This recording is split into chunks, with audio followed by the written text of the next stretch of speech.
Baloch rebels ఒక్కసారిగా మనం మొన్ననే అనుకున్నాం పాకిస్తాన్ మొక్క చెక్కలవుతుంది యుద్ధం అంటూ సంభవిస్తే కనుక అందులో ఫస్ట్ మొక్క బెలూచిస్తాన్ అవుతుంది అన్నటువంటి ఇప్పుడు అది జరిగిపోయింది. బెలూచ్ రెబల్స్ మనం ఆల్రెడీ మాట్లాడుకున్నాం. వాళ్ళు అక్కడ ఉన్నటువంటి జెండాలు పీకేస్తున్నటువంటిది ఒక్కరు అట్లా అట్లా వెళ్ళిపోతున్నటువంటిది.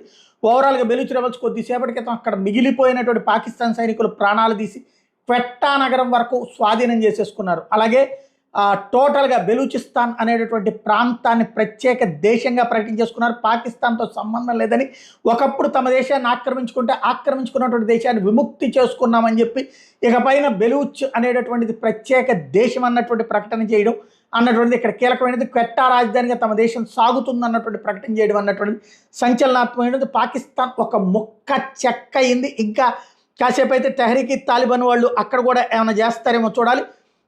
ఏదైతే ఖైబర్ పఖ్తూన్ఖ్వా ప్రాంతంలో వాళ్ళు కూడా